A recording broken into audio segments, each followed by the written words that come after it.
Hello friends, welcome to BPSC quest. आज हम लोग डेली करंट अफेयर के सीरीज में 22 और 23 नवंबर का करंट अफेयर देखेंगे। तो अब से हम लोग क्या करेंगे कि 2 दिन का 2 डेज का करंट अफेयर आपको प्रोवाइड करवाएंगे एक वीडियो में। तो अब से हमारा वीडियो ऑल्टरनेट डे पे रिलीज होगा, जिसमें 2 दिन का करंट अफेयर जो भी इंपॉर्टेंट है बीपीएससी 70th बीपीएससी के लिए, उसको उसको हम लोग कलेक्ट करके आपके लिए प्रोवाइड करवाएंगे। तो चलिए देखते हैं पहला न्यूज कि राज्य के सभी 71,863 प्रारंभिक विद्यालयों में चलाई जाएगी मिशन दक्ष योजना। अभी इस न्यूज में बात किया गया है किस योजना के बारे में? दक्ष योजना के बारे में इस न्यूज में बात किया गया है। तो दक्ष योजना क्या है? ये सरकार की तरफ से चलाई जाने वाली एक योजना है, जिसमें जो भी स्कूल के छात्र होंगे, स्कूल गोइंग स्टूडेंट होंगे 1 to क्लास 5, तो क्लास 1 से 5 तक के जो भी स्टूडेंट होंगे उनके लिए दक्ष योजना चलाया जा रहा है। इसमें क्या किया जाएगा कि जो भी वीक स्टूडेंट है, वीक किस चीज में? पढ़ाई में, इन स्टडीज। तो जो भी स्टडीज में वीक स्टूडेंट है उनको अलग से सेपरेट क्लास प्रोवाइड करवाया जाएगा और उन पर सेपरेट अटेंशन उन पर दिया जाएगा। तो ये है दक्ष योजना जो कि सरकार की तरफ से चलाया जा रहा है।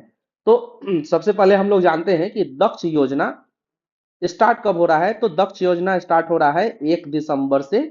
1 दिसंबर 2023 से 2023 से ही इस योजना का शुरुआत किया जा रहा है। और यह योजना वैलिडेट कितने क्लास के लिए है? तो यह योजना 5वीं क्लास तक के 1 to 5th क्लास के स्टूडेंट्स के लिए प्रोवाइड करवाया जाएगा।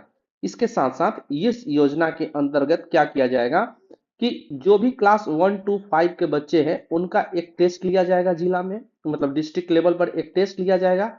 और उस टेस्ट के रिजल्ट के आधार पर इनके लिए एक सेपरेट ग्रुप बनाया जाएगा, जिस ग्रुप में लगभग 5 स्टूडेंट्स होंगे।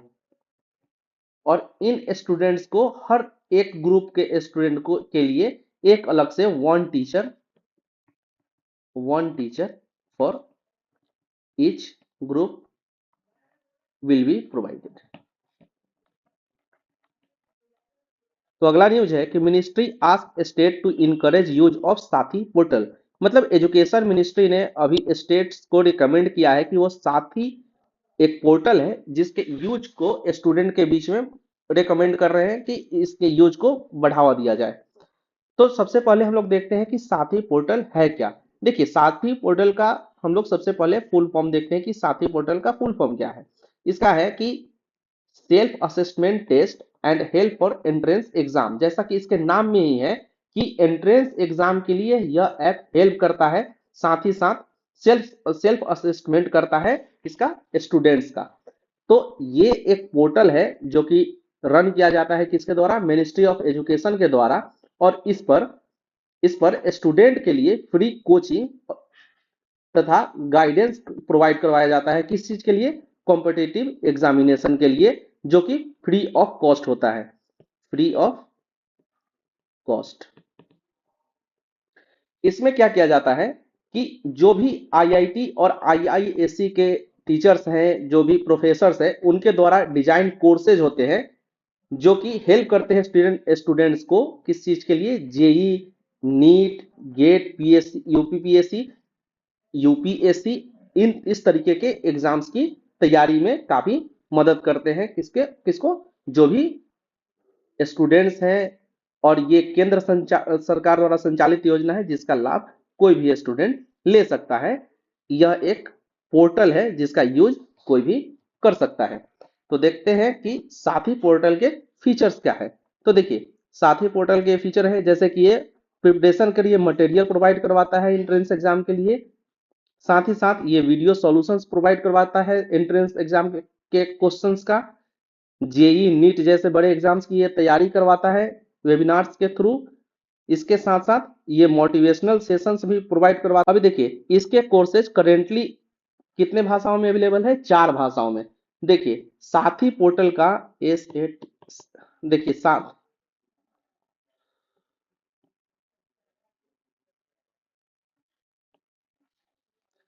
करेंटली अवेलेबल लैंग्वेजेस कितने हैं? इसके कोर्सेज हैं जो अभी हिंदी, इंग्लिश, ओडिसी और तमिल लैंग्वेज में अवेलेबल है, टोटल 4 लैंग्वेज में। लेकिन जो साथी पोर्टल है इसके जो कोर्सेज होंगे, इसका टारगेट है कि रीजनल लैंग्वेज में कोर्सेज प्रोवाइड करवाए जाएं। इसके साथ साथ देखिए कि साथी पोर्टल के थ्रू अभी तक लगभग 5000 स्टूडेंट्स तैयारी कर चुके हैं। इसके साथ साथ साथी पोर्टल एआई को भी यूज करता है अपने ऐप पे, जिसके थ्रू ये क्या करता है कि जो भी स्टूडेंट्स हैं उनका असेसमेंट करता है। इसके साथ साथ एक गोल सेट करता है प्रत्येक स्टूडेंट के लिए और उनके स्टडीज में हेल्प करता है। जैसे कि कोई क्वेश्चन है उसका जवाब देकर या फिर कोर्सेज डिजाइन करके इस तरीके से स्टूडेंट्स का हेल्प करता है। तो ये था साथी ऐप के बारे में। अगला न्यूज है कि आज से नौकरी और दाखिले में 75% आरक्षण। ये कहां से है? ये बिहार का न्यूज है कि बिहार में अभी क्या हुआ कि न्यू रिजर्वेशन बिल पास हो गया। ये रिजर्वेशन बिल विधानसभा में विधानसभा में 9 नवंबर को, विधान परिषद में 10 नवंबर को और 18 नवंबर को इसको गवर्नर का असेंट मिल गया। गवर्नर का असेंट मिल गया। तो इसके बाद नए आरक्षण व्यवस्था को बिहार में लागू कर दिया गया है। कब से? 18 नवंबर को लागू कर दिया गया। ये इंपॉर्टेंट डेट है, ये तीनों डेट हमें याद रखना है। मल्टीपल चॉइस में ये डेट दे सकते हैं। तो इस रिजर्वेशन बिल में क्या हुआ कि अभी आरक्षण की सीमा को 50% से बढ़ाकर 75% कर दिया गया। 75% आरक्षण बिहार में लागू कर दिया गया, जो कि इमीडिएटली इफेक्ट में आ गया। कब से? 18 नवंबर से। लेकिन सुप्रीम कोर्ट का एक वर्डिक्ट था जिसमें बोला गया है कि आरक्षण का सीमा 50% से ज्यादा कभी भी नहीं बढ़ाया जा सकता है। मतलब कि आरक्षण का जो कैप है वो 50% है, इससे ज्यादा कभी भी आरक्षण नहीं बढ़ाया जा सकता। लेकिन हम लोग देख सकते हैं कि आरक्षण कितना प्रतिशत कर दिया गया है? 75%। इससे पहले भी आंध्र प्रदेश हो गया, छत्तीसगढ़ हो गया, पंजाब हो गया, उसके बाद महाराष्ट्र हो गया, इन कुछ स्टेट्स में आरक्षण की सीमा को मतलब कि 50% का जो कैप फिक्स किया गया है उसके ऊपर ले जाया गया था, जो कि वहां के लोकल असेंबली में पास हो गया था बिल। लेकिन फिर क्या हुआ कि सुप्रीम कोर्ट ने उस बिल को निरस्त कर दिया। तो ऐसा बिहार के केस में भी हो सकता है क्योंकि ये मैक्सिमम कैप को क्रॉस कर रहा है।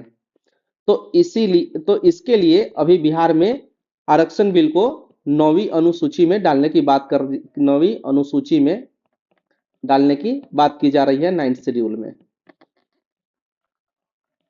तो 9th शेड्यूल के बारे में हम लोग आगे देखेंगे, लेकिन इस न्यूज से अभी हम लोगों को क्या देखना है कि सबसे पहले तो आरक्षण में क्या क्या चेंजेस किए गए, आरक्षण सुविधा में क्या क्या चेंजेस किए गए और इसको गवर्नर का एसेंट कब मिला और विधानसभा और विधान परिषद में ये बिल कब पास हुआ, इसको हम लोगों को याद रखना है। ये इंपॉर्टेंट है, जो क्वेश्चन सीधा सीधा पूछा जा चुका है, पहले भी पूछ चुका है डेट वाला क्वेश्चन बीपीएससी। तो इसलिए हम लोगों को ये डेट याद रखना है। अभी अगला है न्यूज कि मार्च तक पूरी हो जाएगी 2 वृहद खनिज ब्लॉक की नीलामी। अभी क्या हुआ होगा कि बिहार में बहुत सारे खनिज ब्लॉक है, जैसे कि बिहार में आयरन, कोल, कैल्शियम कार्बोनेट, इस तरीके के बहुत सारे ब्लॉक्स हैं, खनिज ब्लॉक्स हैं जिसकी नीलामी की जाएगी। तो फिलहाल अभी रोहतास में मैग्नेटाइट का ब्लॉक कहाँ? रोहतास में। और कैल्शियम कार्बोनेट मतलब कि चूना पत्थर का जमुई में 2 ब्लॉक है जिसका अभी नीलामी किया जाएगा राज्य सरकार के द्वारा। यह नीलामी किया जाता है राज्य कोष को बढ़ाने के लिए, ताकि पैसा इकट्ठा हो सके जिससे डेवलपमेंट का काम आगे किया जा सके। तो इसके लिए नीलामी की जाती है। तो हमें क्या याद रखना है कि रोहतास में किस चीज का नीलामी हो रहा है? मैग्नेटाइट का जो ब्लॉक है उसका, और जमुई में चूना पत्थर के ब्लॉक का किया जा रहा है नीलामी। तो हम लोग सबसे पहले देखते हैं कि मैग्नेटाइट है क्या। देखिए, मैग्नेटाइट एक आयरन का ओर है। अब ओर क्या होते हैं ये हमें जानना है।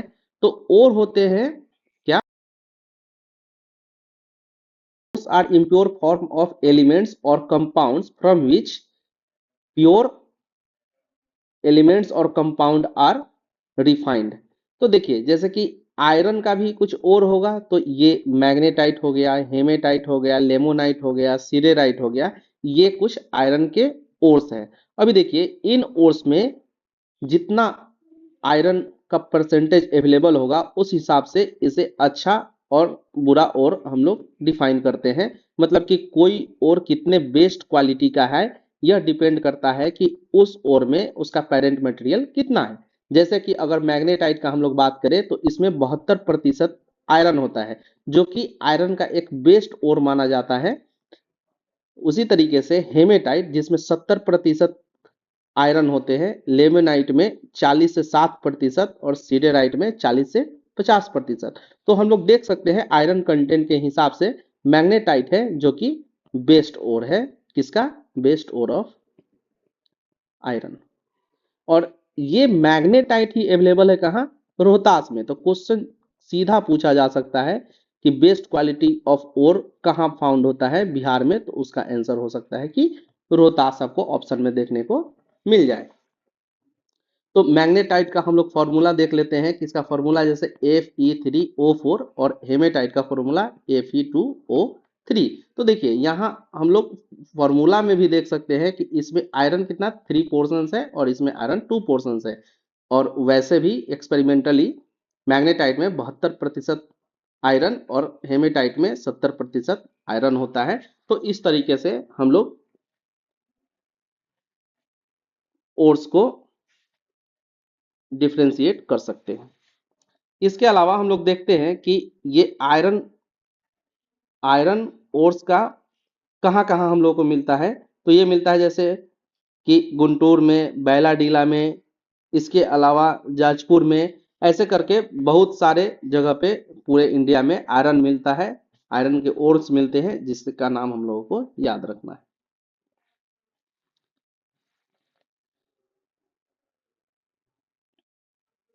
अगला न्यूज है, एयरपोर्ट पर होगी मिथिला मखाना की ब्रांडिंग।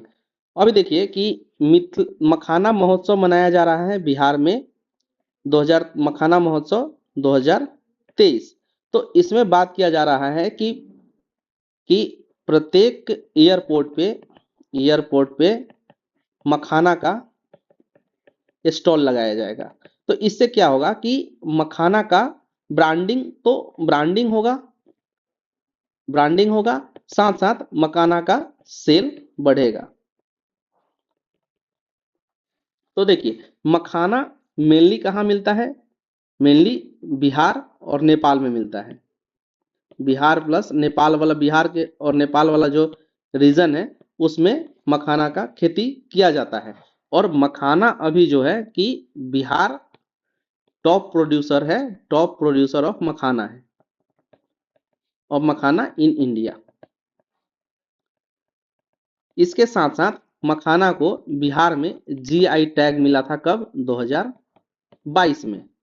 तो मखाना का भी ब्रांडिंग किया जा रहा है। देखते हैं कि जीआई टैग होता क्या है। जीआई टैग देखिए, जीआई टैग जैसा कि मैंने बोला कि मखाना को 2022 में बिहार में जीआई टैग मिल चुका है। तो जीआई टैग क्या होता है, इसको हम लोग सबसे पहले देखते हैं कि geographical indicator is an indication that used to identify goods having a special characteristic originating from a definite geographical territory।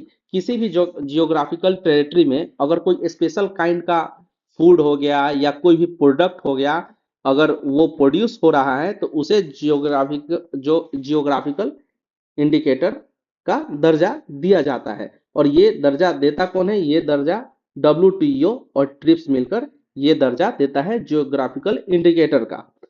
तो जियोग्राफिकल इंडिकेटर का दर्जा अगर किसी भी प्रोडक्ट को मिल जाता है तो वो उस खास रीजन का एक पहचान बन जाता है। साथ ही साथ उसके उसको प्रोटेक्ट करने के लिए गवर्नमेंट के द्वारा सुविधाएं प्रोवाइड करवाई जाती है। और ये जीआई टैग कितने साल के लिए दिया जाता है, ये इंपॉर्टेंट है। जीआई टैग 10 साल के लिए वैलिड होता है, मतलब कि किसी एक प्रोडक्ट को पर्टिकुलर रीजन के लिए जीआई टैग कितने साल के लिए दिया जा सकता है, तो ये 10 साल के लिए दिया जा सकता है। नेक्स्ट देखते हैं कि बिहार का बहुरूपिया अंतरराष्ट्रीय मंच पर पहुंचा। अभी क्या है कि गोवा में इंटरनेशनल फिल्म फेस्टिवल का आयोजन किया जा रहा है। इंटरनेशनल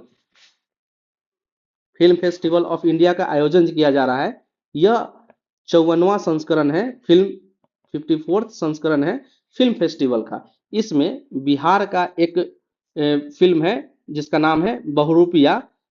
इसको इस फिल्म में प्रदर्शित करने के लिए चुना गया है। और यह किसके द्वारा निर्देशित फिल्म है, तो ये इसका निर्देशन किया है विश्वनाथन भास्कर ने। विश्वनाथन भास्कर ने इसका निर्देशन किया। अगला क्वेश्चन है कि अगला न्यूज है कि after 2 months India resume e visa services for Canadian citizen as situation improve. अभी क्या हुआ था कि 18 जून को 18 जून को खालिस्तान टाइगर फोर्स के जो एक लीडर थे हरदीप सिंह निज्जर, उनकी हत्या हो गई थी। तो इस हत्या का जिम्मेदार बताया गया था इंडियन एजेंसीज को। इंडियन एजेंसीज को तो इंडियन एजेंसीज को हरदीप सिंह निज्जर की हत्या का जिम्मेदार ठहराने के बाद क्या हुआ था कि कनाडा में, ये हत्या हुआ था कनाडा में एक्चुअली। तो कनाडा में क्या हुआ था, जो भी इंडियन वहां एम्बेसी के लोग एम्बेसी में थे, एम्बेसी में जो भी लोग थे, जो भी वहाँ ऑफिसर्स थे, उन पर पब्लिक के द्वारा उन पर अटैक किया जाने लगा था। तो इसको रोकने के लिए और इससे बचने के लिए ऑफिसर्स ने एम्बेसी जाना छोड़ दिया था। और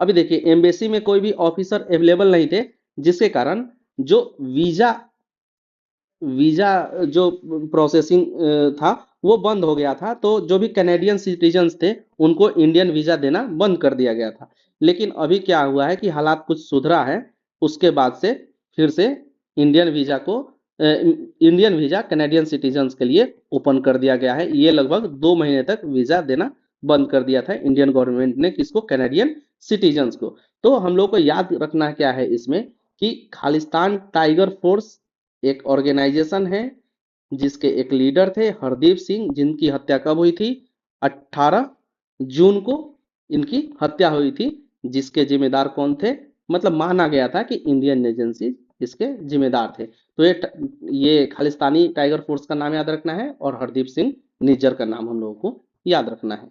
चलिए अगला न्यूज है कि Bihar cabinet approves resolution demanding special status for state. अभी देखिए कि बिहार में हम लोग ये न्यूज पहले भी कर चुके हैं, पहले भी देख चुके हैं प्रीवियस वीडियोज में कि बिहार को स्टेटस स्पेशल कैटेगरी स्टेटस का दर्जा का डिमांड किया जा रहा है बिहार के लिए। तो स्पेशल कैटेगरी स्टेटस अगर किसी स्टेट को दिया जाता है तो उससे मिलने वाले जो भी बेनिफिट्स है जो भी बेनिफिट्स हैं इसके बारे में हम लोग बात कर चुके हैं पहले भी। और प्रीवियस वीडियोस में हम लोग ये भी देख चुके हैं कि कब किसी को कब स्पेशल कैटेगरी स्टेटस दिया जाता है किसी भी स्टेट को। आज हम लोग बात करेंगे कि बिहार को क्यों अभी डिमांड किया जा रहा है बिहार में स्पेशल कैटेगरी स्टेटस का। तो देखिए अभी क्या हुआ, बिहार में कास्ट बेस्ड सर्वे हुआ। तो इस कास्ट बेस्ड सर्वे में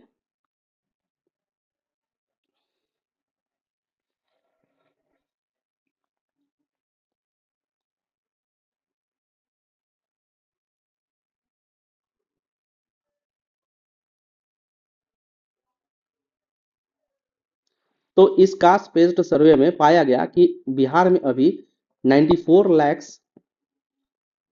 94 लैक्स ऐसे फैमिलीज है जिनका एनुअल मंथली इनकम 6,000 से भी कम है, ऐसे फैमिलीज को पुअर फैमिलीज का दर्जा दिया गया है। बोला गया है कि जिस भी फैमिली का अगर 6,000 से कम अगर मंथली मंथली अगर इनकम है तो उसको पुअर फैमिली बोला जाएगा। तो बिहार सरकार की तरफ से इन फैमिलीज के लिए 2 लाख रुपया का सहयोग किया जाएगा, ताकि ये बिजनेस स्टार्ट करे और खुद खुद का इकोनॉमिक कंडीशंस जो है उसको इम्प्रूव कर सके। तो ऐसे में इस योजना को लागू करने के लिए, इसके साथ साथ और भी अदर वेलफेयर स्कीम्स को लागू करने के लिए बिहार को लगभग अभी 2.5 लाख करोड़ रुपीस का जरूरत है। तो इन पैसों के डिमांड के लिए स्पेशल कैटेगरी स्टेटस में बिहार आना चाहता है, ताकि सेंटर से इस तरह के फंड्स जो कि बिहार में वेलफेयर स्कीम्स को प्रमोट कर सके, साथ ही साथ जो भी पुअर फैमिलीज हैं उनको हेल्प कर सके, उनके लिए सेंटर से ये पैसा मिल जाए, इसलिए बिहार स्पेशल कैटेगरी स्टेटस का डिमांड कर रहा है।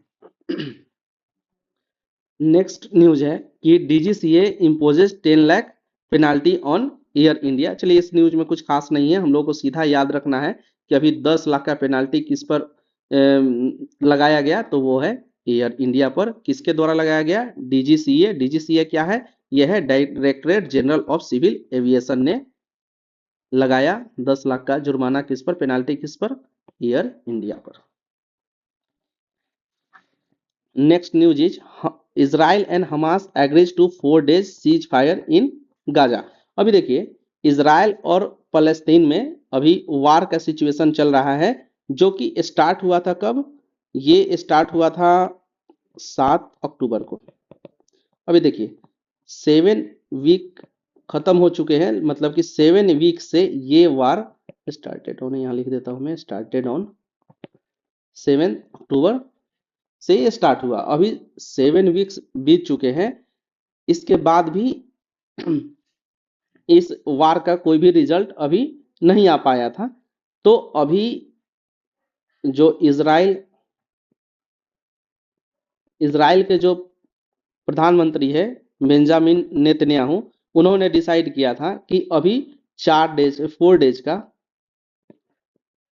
सीज फायर घोषित किया था, मतलब कि एक ट्रूस हो, इसके लिए अभी युद्ध विराम किया गया है। कितने दिन के लिए? 4 दिन के लिए। इस युद्ध विराम के दौरान क्या किया जाएगा?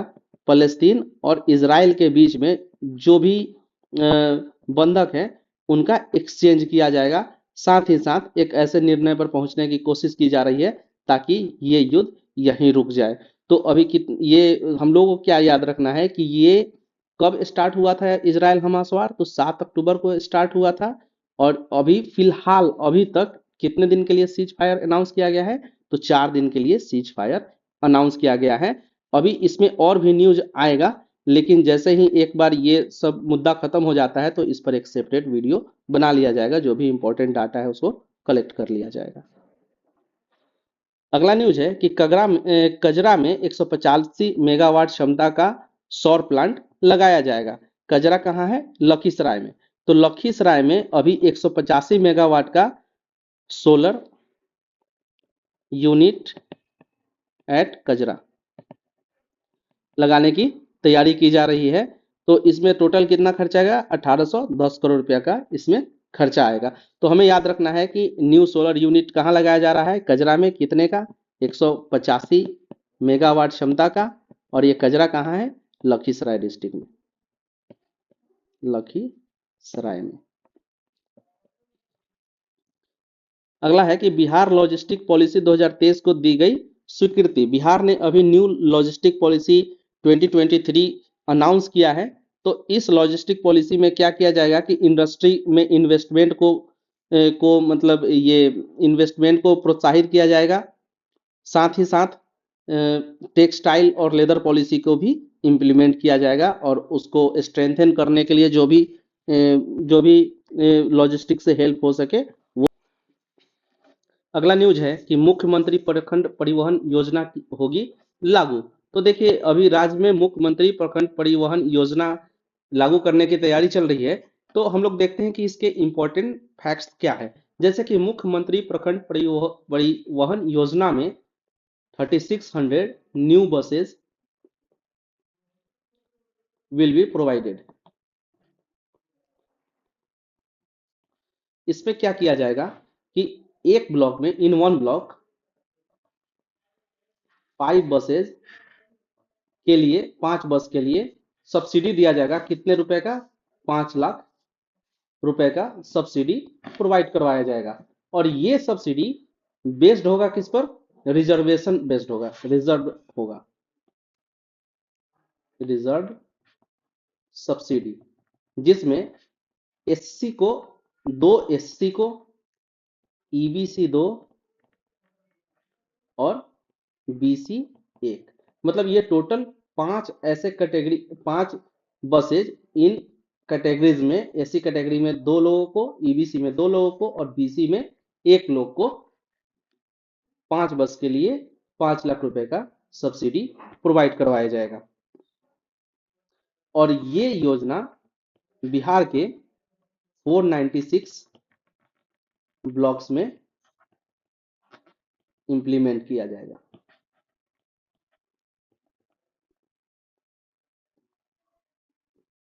अगला क्वेश्चन है कि अगला न्यूज है कि संविधान की 9वीं अनुसूची में शामिल किया जाए बिहार आरक्षण अधिनियम। देखिए, अभी हम लोग ने बिहार आरक्षण अधिनियम में क्या क्या है नया, उसके बारे में हम लोगों ने देखा। यहाँ एक और नया चीज हम लोग देख लेते हैं कि बिहार में जो अभी नया संशोधन करके अधिनियम लाया गया, जो एक्ट लाया गया, रिजर्वेशन एक्ट, जो रिजर्वेशन एक्ट लाया गया बिहार में 2023, ये कब का संशोधित एक्ट है? ये तो अमेंडमेंट एक्ट है ना, सीएए है। ये 2003 के एक्ट को अमेंड करके 2023 में फिर से लागू किया गया है। और ये किस बेस पे किया गया है? Based on very popular caste census. तो देखिए, अभी जैसा कि मैंने बोला था कि अगर किसी भी जो रिजर्वेशन लागू करने का जो कैप है, मतलब कि जो मैक्सिमम रिजर्वेशन कोई भी स्टेट प्रोवाइड करवा सकता है, वो है 50%। लेकिन बिहार ने अभी कितना कर दिया है? 75% रिजर्वेशन प्रोवाइड करवा दिया है। तो ऐसे में क्या हुआ है कि गवर्नर का तो एसेंट मिल गया है, लेकिन क्या जुडिशियरी अगर चाहे, मतलब कि अंडर जुडिशियल कोई भी एक्ट बनता है तो जुडिशियल, मतलब जुडिशियरी उस पर विचार कर सकती है, ये जुडिशियरी को अधिकार होता है। तो अगर जुडिशियरी इस में चला जाए यह एक्ट, तो इसको कैंसिल भी किया जा सकता है। जो एक्ट अभी लागू किया गया है, रिजर्वेशन एक्ट, उसको कैंसिल भी कर सकती है कौन? जुडिशियरी। तो इसीलिए इस एक्ट को 9वीं सूची में, 9th शेड्यूल ऑफ कॉन्स्टिट्यूशन में डालने की बात की जा रही है, ताकि जुडिशियरी का इस एक्ट से कैंसिल करने का अधिकार, या इस एक्ट को, मतलब कि इस एक्ट को क्या बोल सकते हैं, रिव्यू करने का अधिकार जुडिशियरी के अधिकार क्षेत्र से बाहर चला जाए। तो सबसे पहले हम लोग देखते हैं कि 9th शेड्यूल है क्या। 9th शेड्यूल क्या कहता है? देखिए,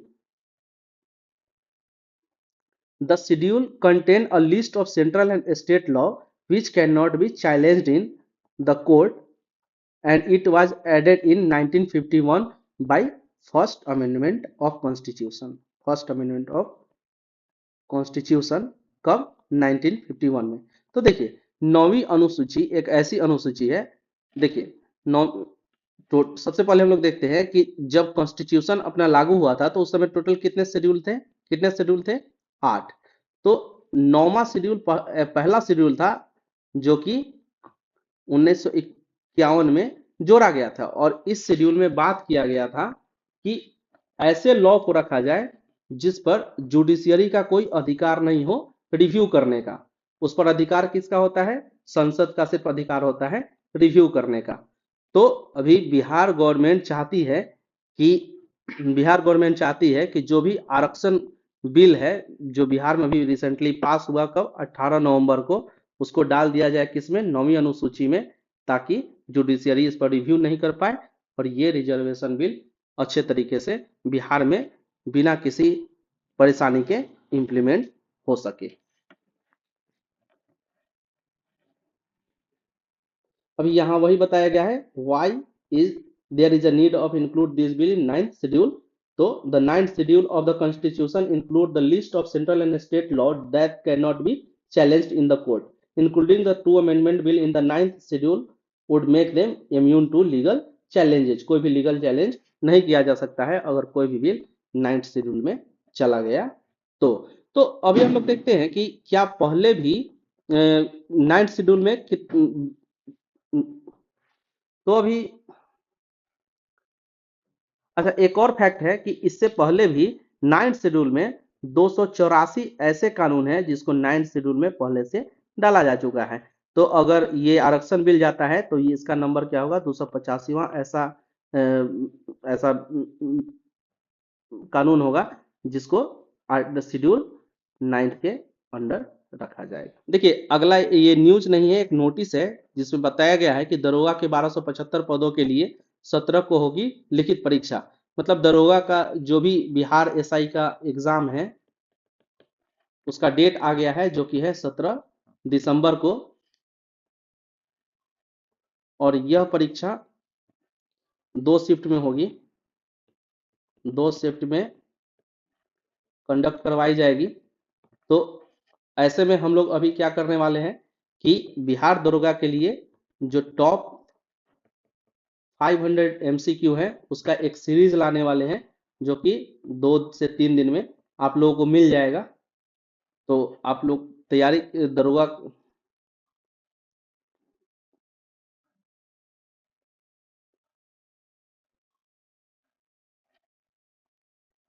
तो फ्रेंड्स अगर आपको हमारा वीडियो अच्छा लगता है तो लाइक सब्सक्राइब और शेयर करें। साथ ही साथ पीडीएफ के लिए पीडीएफ के लिए बीपीएससी क्वेस्ट टेलीग्राम चैनल है, इसको फॉलो करें और वहां से जो भी वीडियो आता है उसका पीडीएफ आप डाउनलोड कर लें।